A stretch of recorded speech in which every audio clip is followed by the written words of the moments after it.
ओफो, सुबह से शाम हो गई है। इस मालिक ने काम करा करा के मेरी जान ही निकाल ली है और अभी तक कुछ खिलाया तक नहीं है। ऐसे तो मैं भूखा मर जाऊंगा। डेजू!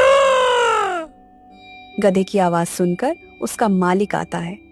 अरे क्यों चीख रहा है रे बावले गधे, कितना चिल्लाता है तू। ये ले चने खा, जब देखो तब ढैंचू ढैंचू ढैंचू। अरे फिर वही चने, खाने के नाम पर बस चने डालकर चला जाता है ये आदमी। आखिर कब तक चने ही चबाता रहूंगा? नसीब में कभी स्वादिष्ट भोजन ही नहीं है। गधे ने जो भी मिला उसे खा लिया और फिर गुस्से में घर से बाहर निकल गया। अपना पेट भरने के लिए मुझे कितना संघर्ष करना पड़ता है। ये मेरा मालिक मुझे पर्याप्त खाना तक नहीं देता है और काम ऐसा लेता है जैसे मेरी जान निकाल लेगा। अब मैं इसके लिए काम नहीं करूंगा। गधा गुस्से में यहाँ वहाँ भटक ही रहा था कि तभी उसकी नजर पेटू पंडित पर पड़ती है। अरे वाह, ये तो कोई पंडित मालूम होते हैं, पर इनके कपड़े तो वैसे हैं जैसे किसी ने पराठे बेल कर तवे पे छोड़ दिया हो। खैर मुझे क्या, इन्हें पूछता हूँ कि क्या मेरे लायक कोई काम है इनके पास। वैसे भी पंडित लोग कई घरों में आते जाते हैं, कुछ तो काम मिल ही जाएगा। हाँ। अरे राम राम पंडित जी, जरा ठहरिए तो।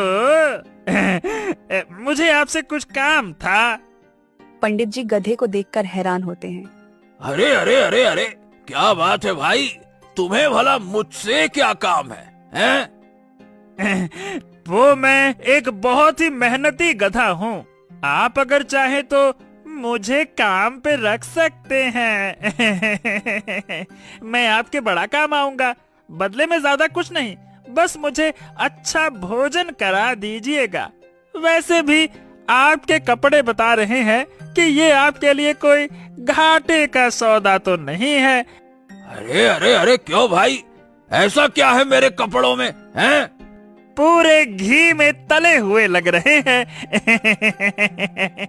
ए, चुप कर, ये मेरे कपड़े मेरे विद्वान होने का प्रतीक है, बड़ा आया कहीं का।